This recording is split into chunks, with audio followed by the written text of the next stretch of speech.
just wonderful.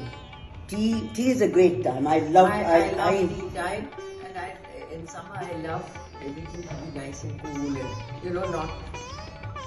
All year round I like tea. I do somehow it's after you've done all the day's work, and you just want to relax a little bit before you start the evening. I'm one of those people who never had a cup of tea. Really? I've always had coffee, and that too in the morning, never in the. I enjoy my afternoon tea. I've always done that somehow. Yeah. It's very nice. But anyway, it's so lovely to be in this home. It's a beautiful home. How long have you been in this house? 48 years. 48 years. Yeah. But with your father, you lived in his home? The next, obviously. Yes. My parents. Yes.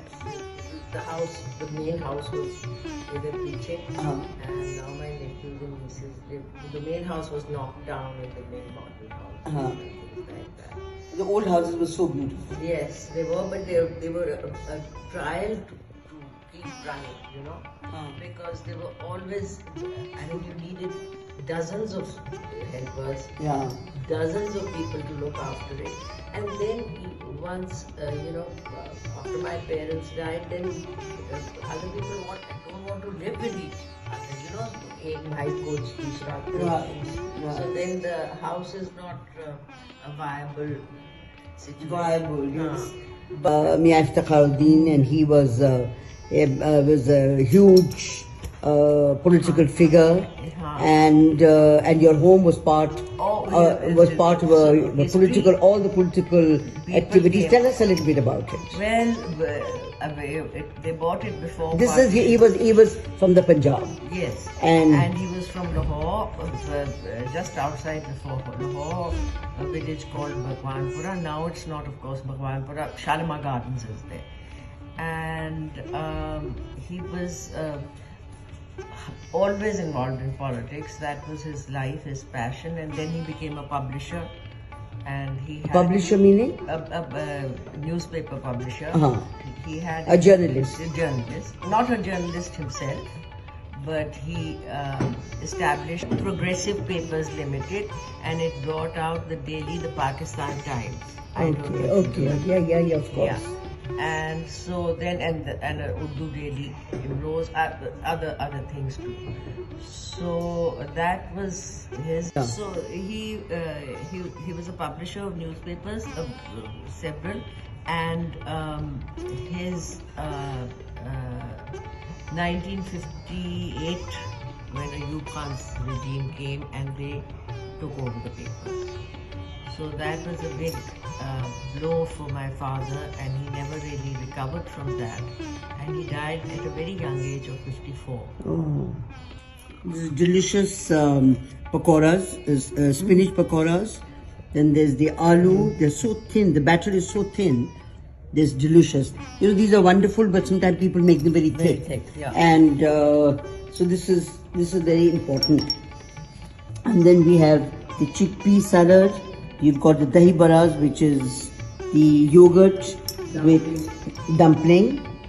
These are the namak paras with different chutneys, beautifully laid. Yeah. So, where were we?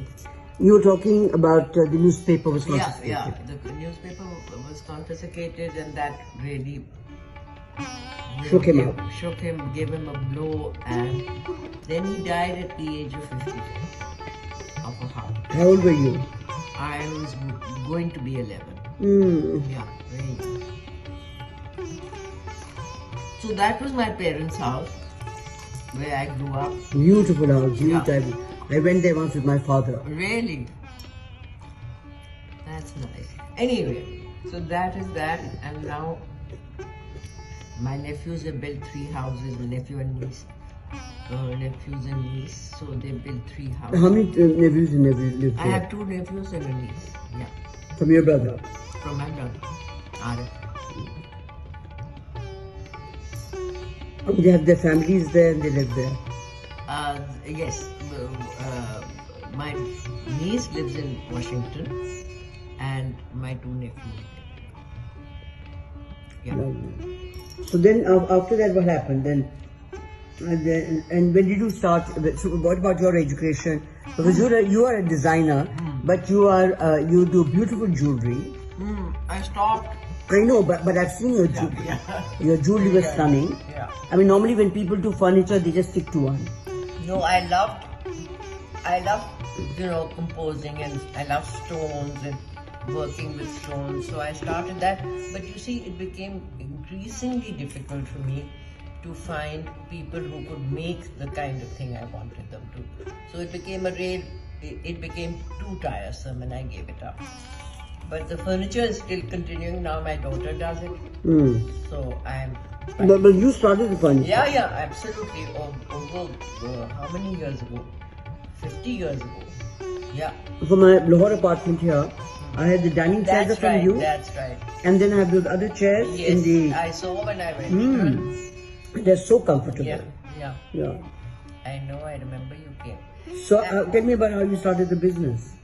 I mean, where was your workshop and how did you... No, I started the business literally because when I built this house, I needed furniture and everybody was making such ugly things, such awful, the proportions were dreadful.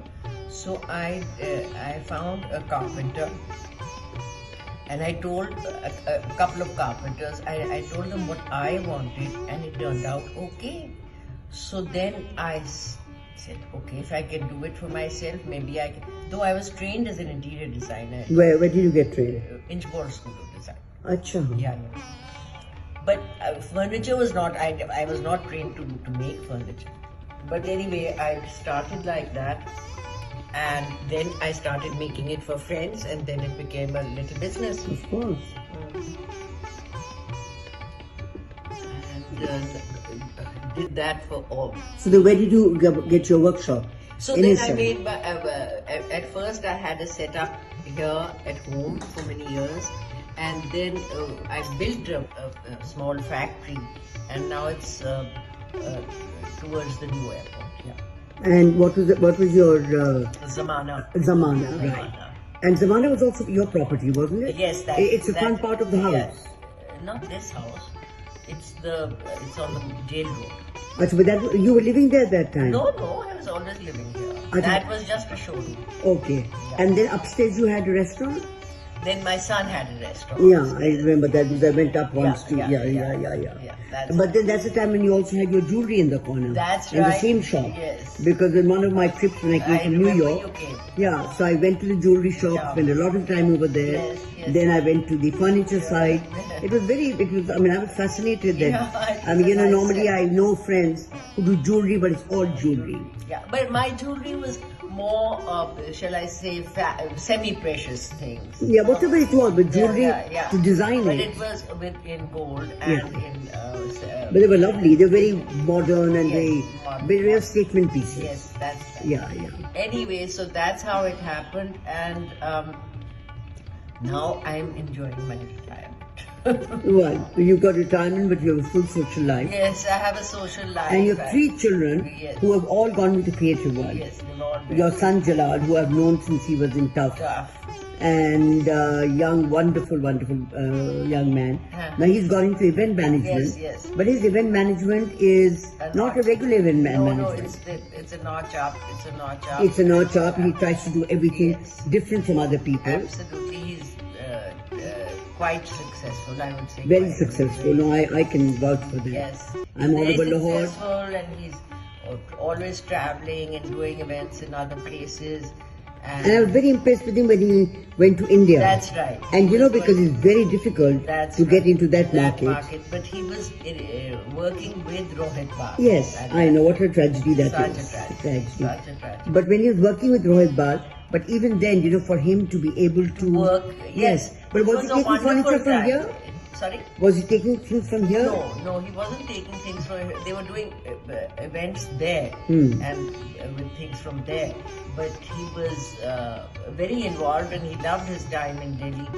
But then all good things come to an end. Of course. And with the But a huge experience. And I remember he was telling me once, I met him at the airport. That's right. We were both traveling together at the border. Yeah. Airport from Amritsar to Delhi. And as usual, the plane got delayed. We had 4 hours there to kill. Wonderful. So we were sitting and I was talking.